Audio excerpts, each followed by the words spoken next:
자, 여기 원자 모형 내부를 보여주고 있어요. 각각 입자의 이름을 먼저 써봅시다. 플러스라고 써있는 거 양성자, 마이너스라고 써있으면 전자, 그리고 어떤 전기적 성질이 나타나 있지 않은 이 입자는 중성자가 되겠지. 그래서 그것들을 이용해서 원자를 표시할 건데, 원소기호 지금 보니까 양성자가 3개, 그래서 3번이에요. 그래서 원소기호는 여기, 그 다음에 양성자 수와 중성자 수를 다 더한 질량수는 여기 몇 개지? 7개. 그래서 4번에 해당하는 게 질량수. 질량수는 양성자 수와 중성자 수의 합으로 이루어져 있다. 왼쪽 아래 써 있는 숫자는 원자의 번호라고 하는데, 원자 번호는 무엇으로 결정한다? 양성자 수로 결정한다 라고 했었어요. 그리고 양성자 수만큼 원자 안에 전자가 있으니까 원자에 있는 전자의 숫자와 같다라고도 볼 수 있겠지? 이거 기억해 두면 될 것 같아요. 그 밑에 계산식 하나 나와 있는데, 동위원소의 원자량에 동위원소의 자연 존재비를 고려한 그 값을 다 더했다. 다시 말해 동위원소의 자연 존재비를 고려한 평균값 구하는 거잖아. 이거 뭐야? 평균 원자량이라고 보면 되겠지. 자, 원자 번호가 15인 I, 우리가 P라고 쓰는데 인이에요. 인. 원자 번호가 15번이니까 왼쪽 아래 15라고 쓰면 되겠지. 그 다음에 원자에게 18개의 양성자 18번에 해당하는 AR이라고 쓰고, 이름은 뭐지? 아르곤에 해당해요. 18번이니까 왼쪽 아래 18 이렇게 써주면 되고, 그 다음에 23개의 전자를 가지고 있는 원자가 가지는 전자의 숫자는 결국 무슨 수와 같아? 양성자 수와 같아요. 그래서 23개의 전자를 가지는 원자다라고 하면 양성자도 23개라는 얘기가 되니까 23번이잖아. V라고 써요. 바나듐이라는 아이예요. 23번. 애들이 물어보지. 선생님 이거 외워야 돼요? 안 외워도 돼요. 여기 문제에서도 주기율표 보고 쓰라고 했어. 그냥 이렇게 표시하는 것이다 정도 알아두면 되고, 너희가 외워야 되는 거는 20번까지 외워두면 좋기는 하지만 그걸 꼭 외워야지 시험을 볼 수 있게 이렇게 문제를 내지는 않을 거야. 그러면 지필평가를 위해서는 원소기호를 다 외워야, 그러니까 이름을 주면 쓸 줄 알아야 돼. 우리가 배운 것들은. 그런데 그냥 갑자기 뭐 뜬금없이 몇 번은 뭐야 이렇게 물어보지는 않을 거란 얘기야. 자, 2번. 가상의 원소 코리아늄이라는 애가 있대. 자, 뭐 몇 번인지 번호도 안 주고 달랑 뭐만 줬어? 질량수가 2종류. 동위원소 2가지만 알려줬어요. 34짜리 질량수를 가지는 아이와 36짜리 질량수를 가지는 아이를 색깔로 구별해놨는데, 빨간색이 몇 개 있지? 파란색이 몇 개 있지? 전체가 20개야. 파란색이 8개 있어요. 빨간색은 12개 있겠지. 자, 이렇게 존재하는 상태다. 존재 비율이 12대 8이다. 다시 말해 몇 대 몇이야? 3대 2다. 이렇게 알 수 있겠지. 자, 첫 번째 문제. 얘는 원자의 구성이 어떻게 다른가라고 물어봤는데 지금 아무것도 안 알려주고 뭐만 알려줬어? 질량수만 줬잖아. 그리고 같은 원소기호를 쓰고 있으니까 동원자 번호는 같겠지? 그럼 양성자 수와 전자 수는 같고 뭐만 다른 거예요? 중성자 수가 달라요. 정확하게 몇 개씩인지 모르겠지만 파란색으로 표시된 아이가 중성자가 2개 더 많다. 요 정도 구별할 수 있겠지. 그 다음에 2번에 자연 존재비는 그 자연 존재비를 여기 20개에 있는 비율로 그대로 이용할 거야. 비율로 치면 몇 대 몇이야? 아까 3대 2라고 했잖아. 근데 자연 존재비라고 물어보면 크게 둘 중에 한 가지로 표시해요. 어떻게 하냐면 60%와 40% 이렇게 쓰거나, 또는 5분의 3과 5분의 2 이렇게 쓰거나, 둘 중에 한 가지 형태로 우리가 자연 존재비, 비율을 나타낸다. 몇 대 몇 이렇게 표시하기도 하는데, 비율을 몇 대 몇으로 물어보면 몇 대 몇이라고 쓰고, 그냥 각각이 얼마씩 존재하는지 이렇게 물어보면 퍼센트나 분수로 표현하는 형태 둘 중에 한 가지를 이용하는 게 편해요.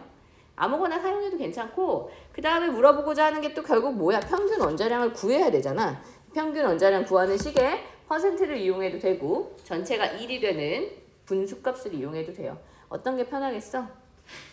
아무거나. 퍼센트가 편할 수도 있고. 자, 해봅시다. 선생님은 요걸 이용해서 풀어볼게요. 34의 질량수를 가지는 애. 원자량이 34짜리는 5분의 3 존재하고, 원자량이 36짜리는 5분의 2 존재하는, 요렇게 하면 구성 원자의 존재비, 동위원소의 존재비를 고려한 평균값을 구하는 방식이 되는 거지. 또는 어떻게 구할 수 있어? 34짜리가 60%, 36짜리가 40%고 전체가 100이다. 뭐 이렇게 구해도 돼요. 어떻게 해도 값은 같게 나올 거야. 자, 계산을 했더니 얼마가 나왔냐면 34.8 이렇게 돼요. 이렇게 나오더라고. 자, 34하고 36인데 34짜리가 좀 더 많잖아. 그럼 값이 34에 근접은 했지. 그러나 얘는 3대2의 비율, 3대2니까 한쪽을 완전히 무시할 수 없을 정도로 근접한 비슷한 비율에 조금만 더 많은 거야. 그래서 값이 완전 가운데 값은 또 아니고 약간 34에 근접한 값으로 계산이 된다 정도 알아두면 될 것 같아요. 3번 다음 글을 읽고 물음에 답하시오. 세슘하고 아이오딘이 나와 있어. 세슘과 아이오딘의 원자번호를 주고 있어요. 세슘은 CS, 아이오딘은 I예요. 자, 밑에 박스 안에 막 설명이 있어. 너희들 문제 나올 때 항상 이런 거 알지? 뭔가 문제에 직접적인 영향을 없는데 그것에 관한 설명을 앞에 괜히 줘. 여기도 후쿠시마 원자력 발전소 사고 이후에 국립수산물 품질관리원에서 수산물에 대한 방사능 안정성 조사를 실시를 하는데 시료에 들어있는 방사성 세슘 CS 55번인데 134의 질량수를 가지는 애와 137의 질량수를 가지는 애가 있지? 아이오딘 I 아까 번호가 53번이라고 했어요. 131의 질량수를 가진 애가 있다. 이렇게 써줄 수 있겠지? 그래서 밑줄 친 원자를 표시 방법으로 이렇게 나타내주면 돼요. 그래서 이렇게 써주세요. 왼쪽 아래 원자 번호, 왼쪽 위에 질량수를 나타낸다. 질량수는 양성자수 더하기 중성자수와 같다. 그걸 알아두면 될 거고, 그 다음에 그 밑에도 마찬가지야. 뭐 어려운 걸 묻는 게 아니라 뭘 묻는 거야? 결국 거기 세슘 두 가지에 있는 양성자와 중성자와 전자가 각각 몇 개냐 이것만 묻고 있어요. 양성자수와 중성자수와 전자수를 구해주면 아까 55번이니까 양성자 똑같이 55개. 그리고 원자는 전자의 숫자도 양성자수와 같다고 했으니까 똑같이 55개일 거고, 중성자는 질량수에서 양성자수 뺀 만큼의 값이 되겠지? 그러면 134에서 55 뺀 만큼 79, 137에서 55 뺀 만큼 82 이렇게 될 거예요. 원자에서 전제가 어떻게 있을까에 대해서 묻고 있는데 핵심 개념 오비탈, 양자수, 전자배치 이런 거 배울 거예요. 전자배치는 사실 너희가 작년에 어슴푸레하게 좀 했어? 어슴푸레하게 했는데 작년에 배운 거랑 좀 다른 형태로 궤도에다 집어넣는 게 아니라 오비탈이라는 곳에다가 전자를 채우는 약간 이런 형태로 좀 더 다른 걸 배우게 될 거예요. 여기 유소년 축구단의 미드필더 AP 두 선수가 아침에 뭐 훈련을 했다. 전자 센서와 컴퓨터 장비를 이용하여 말이 안 되지 않냐? 선수의 움직임을 일정한 시간 간격으로 나타냈더니 A하고 B가 이렇게 움직이더라는 거야. 여기 그림을 보니까 어디가 좀 규칙적이야? A가 규칙적이지. 미안해. 배에서 계속 소리가 나서. A가 규칙적이고 B가 불규칙적이에요. 그러면 A하고 B 선수의 움직임을 예측할 때 누구를 예측하는 게 훨씬 편하겠어?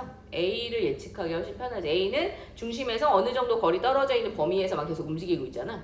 예측이 훨씬 쉽단 말이야. B는 물론 이게 약간 멀리 보면 약간 구처럼 보이긴 하지만 약간 중구난방이지. 이렇게 정확하게 위치 파악하기 좀 어려운 형태로 되어 있어요. 우리가 하고자 하는 게 뭐냐면 전자가 실제로 원자에서 어떻게 움직이고 있는가를 알고 싶어서 이런 얘기들을 하는 거야. 이건 이제 샘플로 주어진 거고 실제로 우리는 여기를 할 건데 이걸 하기 전에 한번 얘기했던 걸 다시 한번 조금 되짚어서 갈 거예요. 그래서 원래 원자가 쪼개진다고 생각했던 게 사실 그렇게 오래된 일이 아니야. 그렇게 오래된 일이 아니기 때문에 원자가 쪼개진다는 것을 알게 된 톰슨의 음극선 실험을 통해서 일단 전자부터 먼저 발견을 하게 되었는데 전자만 가지고 원자의 모형이 완성되지 못해요. 그래서 지금 우리가 아는 원자 모형하고 그나마 흡사하게 가기 위해서 몇 단계가 더 진행이 돼요. 그 와중에 또 양극선 실험이라고 해서 음극선 실험하고 비슷한 진공관인데 그 안에 살짝 수소기체를 살짝 집어넣어. 여기 지금 이렇게 돼 있잖아. 이 안에 수소기체를 살짝 집어넣고 마이너스 극을 연결하고 플러스 극을 연결하는데 요 안에 마이너스 극이 연결된 판을 가운데 좀 애매한 위치에다 넣고 구멍을 몇 개 뚫어. 이렇게 해서 이제 강한 전압을 지나가게 해요. 그랬더니 마이너스 극에서 플러스 극 쪽으로 빛이 이렇게 나가더라는 거야. 그거는 뭐야? 마이너스 극에서 플러스 극으로 가는 전자의 흐름이지. 음극선이 발생을 하고 그리고 반대로 요 구멍을 통해서 뭔가 또 빛이 이렇게 이동하더라는 구멍을 통해서 뭔가가 이동해. 이 구멍을 통해서 이동한다는 건 방향상 마이너스 극의 반대 방향으로 가고 있는 거잖아. 그러면 이건 어떻게 생각할 수밖에 없냐면 요 안에 있었던 뭔가가 마이너스 극을 향해서 오다가 구멍을 통해서 여길 통과했다. 이렇게밖에 볼 수 없겠지? 플러스를 띠는 입자가 지나가고 있다. 이렇게밖에 볼 수 없다는 거야. 그래서 왜 그럴까 봤더니 그 안에 수소기체를 미량 넣어놨잖아.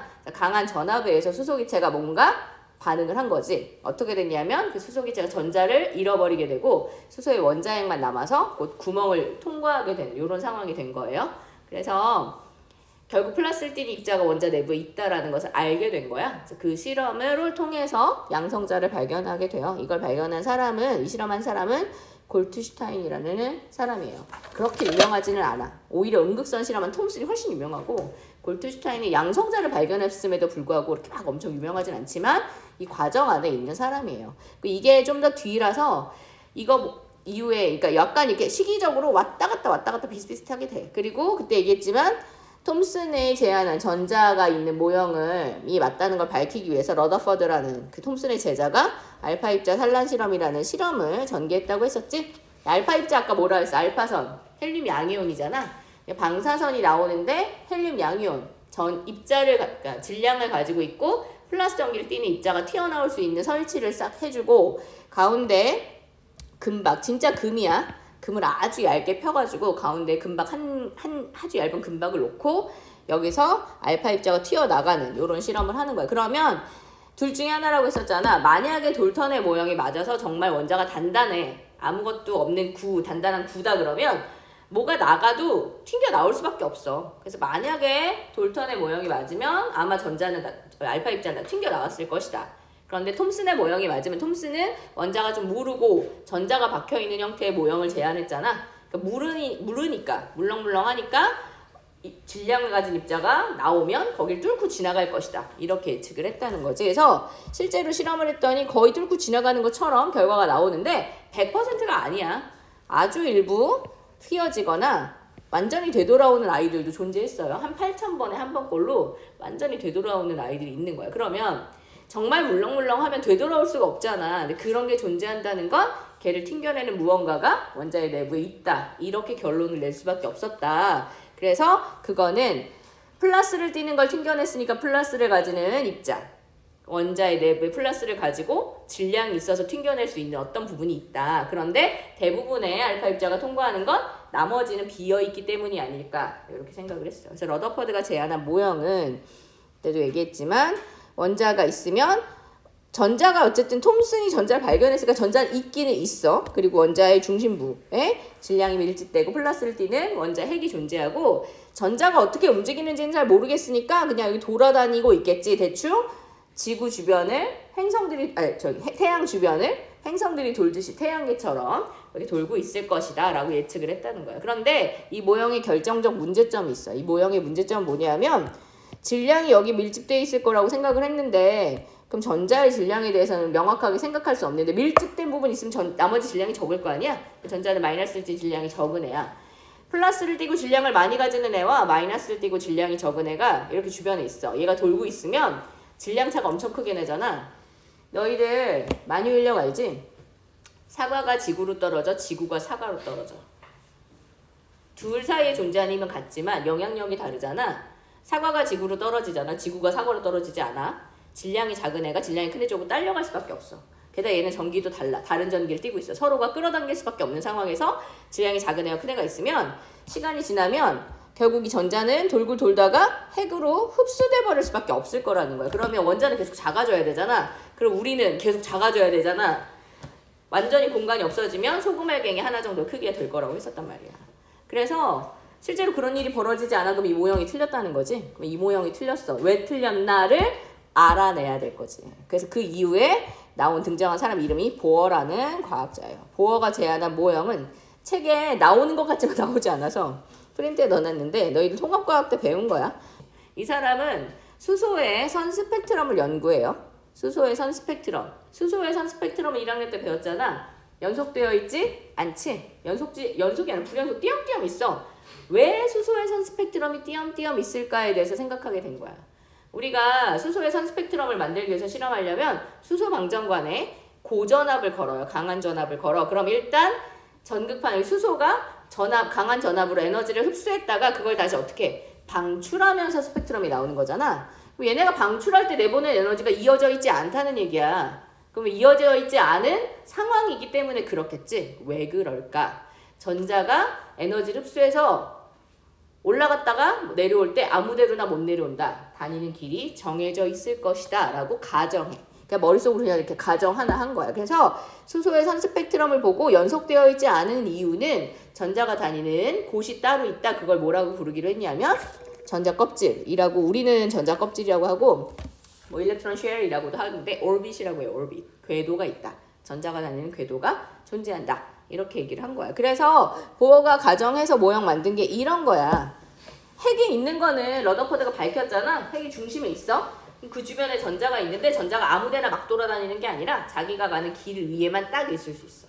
그래서 그 길에 전자들이 이렇게 들어갈 것이다 라고 예측하고 거기에 전자를 배치하는 연구를 해요. 근데 이 사람의 연구의 문제점이 뭐야?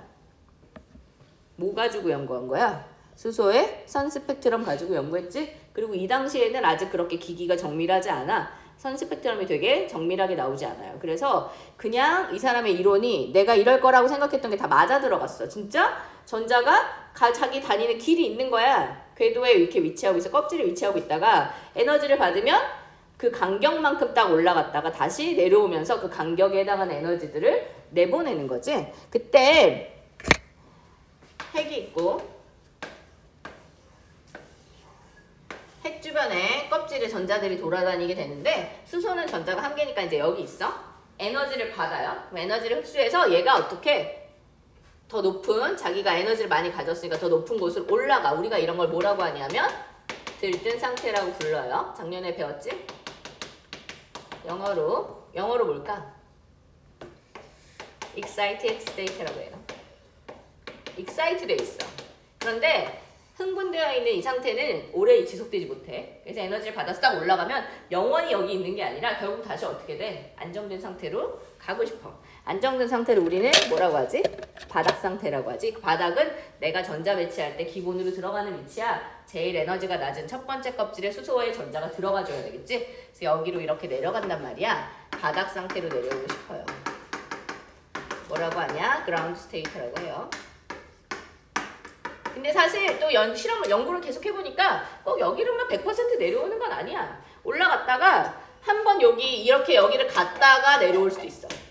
거칠 수 있더라는 거야. 그리고 껍질이 몇 개 있다를 몰라. 되게 많이 있을 거라고 예측하게 돼요. 껍질의 에너지 준이라고 하지. 그것도 딱 계산하는 식도 막 만들어. 그래서 원래 교육과정에 그런 게 다 나왔었어. 그 에너지의 계산식은 마이너스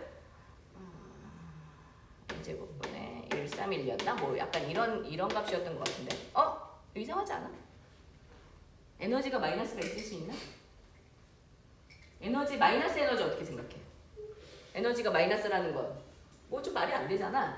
왜 그러냐면 껍질이 몇 개인지 모르는데 껍질이 무한대 있다고 생각했거든. 첫 번째 껍질이 1번, 두 번째 껍질이 2번, 세 번째 껍질이 3번이고 쭉 해서 껍질이 무한대 있을 거야. 그럼 결국 마지막 껍질은 무한대 껍질이 될 거 아니야? 그 마지막 껍질의 에너지가 얼마야? 여기 무한대 들어가면 얼마야? 0이지? 가장 꼭대기에 있는 껍질의 에너지는 원자의 내부기 때문에 에너지 상태를 0이라고 잡았어요. 그래서 그거보다 낮은 에너지는 상대적으로 마이너스 값을 갖는다라고 생각한 거야. 그래서 진짜 마이너스라는 개념이 아니라 맨 가장 에너지가 높은 데를 0으로 잡고 시작했기 때문에 그거보다 에너지가 낮은 마이너스가 된 거고, 어찌되었든 이런 식으로 여기 어디든 갈 수 있어. 어디든 올라갈 수 있는데 내가 주는 에너지만큼 올라갔다가 내려올 때 아무데나 원하는 대로 거쳐서 내려오는 거야. 바로 꼭 첫 번째로 내려오지 않아도 되고 한 번에 두 칸을 뛰어넘어도 되고 뭐 이런 식으로 돼. 계산식이 이렇게 되니까 에너지들의 사이의 간격이 일정하지 않아요. n이 아니라 n제곱이잖아. 약간 n제곱분의 1의 그 비율에 맞춰서 되기 때문에 그림은 막 일정한 것처럼 그리는데 위로 갈수록 간격이 점점 좁아져. 그래서 무한대 껍질도 엄청 무한대로 커지는 게 아니라 간격이 점점 좁아지니까 나중에는 엄청 촘촘하게 위치하게 되겠지. 그래서 원자 자체가 엄청나게 큰 껍질을 가지는 것까지는 아니더라. 뭐 이런 것들이 있어. 다 몰라도 되고 너희가 알아야 할 건 뭐야? 보어가 제시한 가정. 전자가 다니는 길이 있다. 전자가 다니는 길을 전자 껍질이라고 부른다. 전자 껍질에 전자가 들어가는데 그 전자 껍질이 몇 개 있는지 몰라. 무한대 있는데 어찌 되었든 에너지를 흡수하게 되면 올라갔다가 에너지를 방출하게 되면 다시 내려오면서 에너지 바깥으로 내서 스펙트럼이 나오게 되었다. 껍질이 아닌 위치에 전자가 위치할 수 없다. 요게 보어가 내세운 이론이었어요. 그래서 보어의 가정, 그래서 이렇게 되면 이제 자기가 다니는 길이 있으니까 이 길이 아닌 데를 못 가니까 흡수될 리가 없겠지. 그럼 원자가 크기가 계속 줄어들 수밖에 없다는 러더퍼드의 오류를 설명할 수 있어지게 된 거야. 그래서 원자핵 주위에 특정한 에너지 준위를 갖는 몇 개의 일정한 원형궤도 껍질이라는 것에 대해서 설명을 했고, 그래서 우리가 원자 모형 이렇게 그리는데 너희들 이거 작년에 맨날 이렇게 그렸잖아. 이거 보어가 제안한 것과 러더퍼드가 발견한 원자핵이 들어있는 보어 러더퍼드 원자 모형이라고 불리우는 모형이고, 아직도 이런 식으로 원자의 모형을 많이 그려요. 설명이 되게 편해.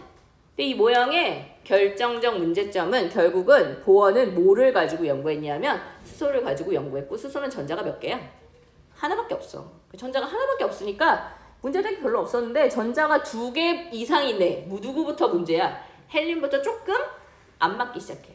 스펙트럼을 막 관찰했더니, 그리고 나중에 이제 기술이 좀 정밀해졌을 거 아니야? 스펙트럼을 엄청 정밀하게 관찰할 수 있어졌어. 그랬더니 요렇게 있는 게 아니라 요 사이사이에 줄이 아주 촘촘한 여러 개의 줄들이 막 같이 연결되어 있는 게 발견되는 거야. 뭐가 좀 안 맞기 시작해. 그래서 보어가 제안한 모형에 오류들이 생기더라. 보어의 원자 모형 이후에 결국 새로운 지금 우리가 쓰는 원자 모형이 필요하게 됐는데, 수소 가지고 연구하다 보니까 전자가 2개 이상만 돼도 안 맞기 시작해.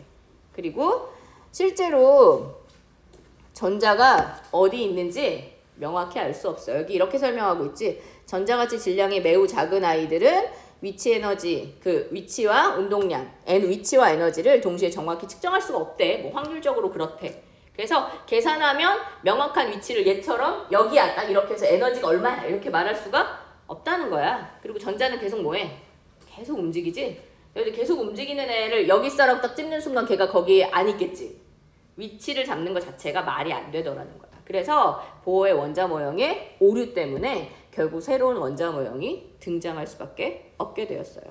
그리고 여기 선생님이 그냥 설명 안 했는데 뒤에서 한번 얘기는 할 거지만, 선생님이 껍질하고 n은 1, n은 2 이렇게 했잖아. n이 넘버겠지, 넘버. 근데 뒤에 나오는 주양자수라고 하는 그걸 의미하는 넘버, 숫자고, 그 주양자수는 몇 번째 껍질이냐를 알려주는 숫자예요. 근데 사실 껍질들의 이름도 붙였어. 그래서 n은 1, 첫 번째 껍질을 K 껍질이라고 불러요. 그 다음에 L 껍질, 그 다음에 M 껍질. 그럼 그 다음 뭐겠어? K, L, M, N, O, P, Q가 쭉 가겠지? 그래서 어디까지 가는 거야?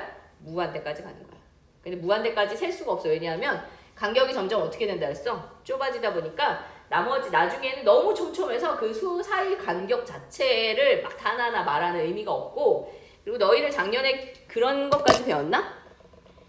전자의 껍질이 있잖아. 그 전자의 껍질이 결국 걔가 몇 주기냐의 개수랑 똑같아요. 그렇게 치면 우리 주기율표의 주기가 몇 주기까지 있어? 7주기까지 있지? 실질적으로 의미 있는 껍질은 몇 번째까지야? 7번째까지 의미. 물론 그 뒤에 더 있을 거야. 그래서 더 있어서 진짜 더 전자를 받아서 더 들뜰 수 있어. 그러나 실제로 전자를 그냥 바닥 상태라고 놓고 배치하면 7번째 껍질 정도까지가 큰 의미를 지닌다.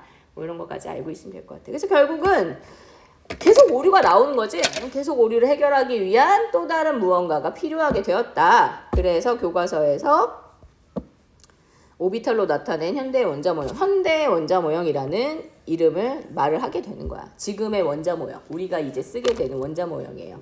자, 여기 아까 설명했던 내용 살짝 나와요. 닐스 보어.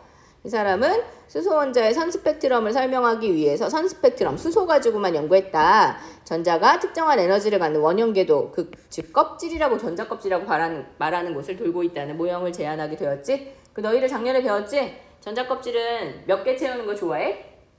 가령 바깥에 8개 채우고 싶어 해요. 그리고 첫 번째 껍질은 너무 작아서 몇 개밖에 못 들어가? 2개밖에 못 들어가. 그런 거 배웠잖아. 그래서 전자를 우리가 그려볼 수 있겠지. 자, 여기 탄소랑 마그네슘의 원자 모형을 그렸어. 탄소는 전자가 6개인데 첫 번째 껍질에 2개밖에 못 들어가요. 나머지 4개가 두 번째에 들어가고, 마그네슘은 전자가 12개야. 첫 번째에 2개밖에 못 들어가고, 두 번째에 8개가 들어가고, 세 번째에 나머지 몇 개? 2개가 들어가게 된다. 그럼 가운데 산소는, 자, 일단 가운데 핵이 플러스 8. 8 플러스 여기 있는 것처럼 하면 8 플러스가 되겠지. 플러스 8의 전하량을 가지는 핵이 가운데 있고 첫 번째 껍질의 전자가 2개밖에 못 들어가요. 두 번째 껍질에 나머지 몇 개를 집어넣으면 돼? 6개. 하나, 둘, 셋, 넷, 다섯, 여섯. 마치 8개 자리가 있는데 6개만 넣는 것처럼 우리가 그림을 보통 그리잖아. 근데 실제로는 딱 그런 개념은 좀 아니야. 골고루 공간을 나눠 갖기는 할 거예요. 근데 뒤에 가면 더 알 수 없는 상황이 되기는 해. 자, 그렇다. 그러나 이게 맞지 않았다. 왜? 보어는 전자가 핵주위에 정해진 궤도를 원운동하고 정확히 어디 있는지 우리가 알 수 있다. 어느 궤도에 있어. 요거를 말할 수 있다라고 했는데 실제로 계속 연구하다 보니까 움직이고 있는 전자가 파동의 성질도 가지고 있다는 걸 알게 되었고 요런 걸 정확히 알 수 없어. 어디 있는지 얼마나 빠르게 움직이는지 우리가 정확히 찝을 수 없어. 그럼 궤도라는 게 의미가 없다. 그래서 그게 아닌 다른 개념으로 설명하게 되는데 그게 확률로 설명하는 거야. 그래서 전자가 존재할 확률이 어디가 높고 어디가 낮은지를 다 수식적으로 계산해요. 우리가 확률 밀도 함수라고 하는데 전자가 존재하는 곳을 확률 밀도 함수로 설명한다. 그걸 다른 용어로 뭐라고 하냐면 오비탈이라고 불러. 그래서 전자가 발견된 확률 분포를 나타내는 것이다 라고 해요. 오비탈이라는 용어를 좀 기억해 주세요. 아까 선생님이 보어는 궤도라고 했어 라고 했잖아. 원형 궤도, 전자 껍질이라고 했지? 궤도는 오비트야. 이렇게 말하면 정말 어디에 있는지 위치를 우리가 대충 아는 거야. 그런데 오비탈은 그렇지 않아요. 어디 있는지 정확히 알 수는 없고 그걸 다 뭐로 설명해? 확률 가지고 설명한다는 거야. 그래서 확률 가지고 설명을 할 건데 그러면 이런 거잖아. 얘처럼 여기 있어 라고 선을 그릴 수가 없잖아. 확률인데 어떻게 선을 그려? 그래서 어떻게 하기로 하냐면 점을 찍기로 해. 그래서 전자가 존재할 수 있는 확률에다가 다 점을 찍어. 위치에. 그러면 점이 많이 찍히는데 전자 존재 확률이 높은 거고 점이 적게 찍히면 확률이 낮겠지? 점을 다 찍어서 어떻게 존재할 수 있는지를 우리가 나타냈는데 그렇게 하다 보니까 전자를 찍은 점이 구름처럼 보여서 지금 사용하는 모형을 전자구름 모형이라고 불러요. 책에도 나오는데 약간 이런 식으로 나타나는 거야. 그러니까 뿌옇긴 한데 전자가 핵 주변에 전자가 존재할 확률을 다 점으로 찍었더니 구름이 퍼져 있는 것처럼 보이는 그런 모형으로 나타나게 되더라. 지금 우리가 사용하는 원자 모형은 그래서 전자 구름 모형이에요. 근데 솔직히 말하자면 전자 구름 모형이 맞는 모형이야. 근데 우리가 그림 그릴 때 계속 무슨 모형을 쓰냐면 계속 얘를 쓸 거야. 왜냐하면 전자 구름 모형은 명확한 모형이긴 하지만 매번 점을 찍을 수 없잖아. 그리고 보어가 제시한 이 껍질이라는 개념이 완전히 사라지지 않았어. 이건 마치 뭐와 같냐면 원자가 깨진다는 대전제가 틀려서 돌턴의 원자론이 되지 못하고 원자설로 끝났지만 우리가 원자를 계속 얘기하잖아. 그런 거랑 똑같은 거야. 이거는 틀린 부분이 있어. 그러나 활용하기 굉장히 편한 부분이 있기 때문에 아직도 이 모형을 많이 사용해요. 알아둡시다. 오른쪽에 물음표 보세요. 공간에서 전자가 발견될 확률 분포를 나타내는 것을 뭐라고 부른다? 오비탈이라고 불러요. 용어를 기억해두고 전자를 확률로 나타낼 것이다. 전자가 분포하는 공간을 점으로 막 찍었더니 원자 모형이 어떻게 보여? 전자가 구름처럼 퍼져있게 보인다. 그래서 전자구름 모형이라고 부른다. 이렇게 알아두면 되겠지. 자, 여기 막 과학자들 막 등장해. 과학자. 보어 이렇게 말했어. 원자 핵을 중심으로 막 원궤도를 돌고 있고 막 그랬는데 아니라는 것들을 막 얘기해. 드브로이 파동 연구의 대가. 파동의 성질, 전자가 입자지만 파동성도 가지고 있다고 했고 하이젠베르크, 이 사람 제안한 그거 알아? 불확정성 원리. 확실히 알 수 없어. 정확하게 알 수 없다. 과학자가 할 말이라고 하기엔 좀 그렇지만 사실이기 때문에. 그 다음에 전자는 결국은 우리가 확률로 설명할 수밖에 없다. 이렇게 얘기가 되면서 지금 우리가 사용하는 모형이 제시가 되게 돼요. 저희가 기억할 것은 연속적이지 못한 것들, 수소 원자가 가질 수 있는 에너지가 불연속적인 것, 요 연구부터 시작된 거야. 보어의 그 연구가 없었으면 우리는 아직도 어찌 보면 톰슨이나 러더퍼드는 아예 인정을 못 받았을 수 있어. 아직도 돌턴을 믿고 있었을 수 있어. 원자는 안 깨져 이렇게 생각했을 수도 있는데 그 사이사이의 연구 중에 내가 보기에 보어의 이 제안이 제일 획기적이었던 것 같아. 그래서 여기서부터 이제 발동 걸려서 그 뒤에 이제 진짜 우리가 생각하는 원자 모형으로 제안하게 된 거고, 전에도 말했지만 과학은 자연에 존재하는 거를 설명하기 위한 이론을 만드는 학문인 거야. 지금 우리가 이걸 믿고 있어. 그런데 이거를 깨고 더 설명이 잘 되는 이론이 나오면 바뀔 수 있어. 절대적이지 않아요. 왜냐하면 우리는 그냥 그 현상을 설명하기 위한 무언가를 만들어낼 뿐인 거지 우리가 자연을 창조하는 게 아니잖아. 그렇기 때문에 여기에 나와 있는 이론이 지금 가장 증거가 많고 지금 가장 신뢰되어 있는 거기 때문에 우리가 배우는 거야. 그러나 얼마든지 새로운 것들이 앞으로 나올 수 있어. 너희가 만들 수도 있겠지. 언젠가 교과서에 실릴 수도 있겠지.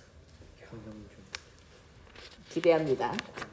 나 나중에 나 얘 가르쳤어 막 이러면서 그러길 바라며.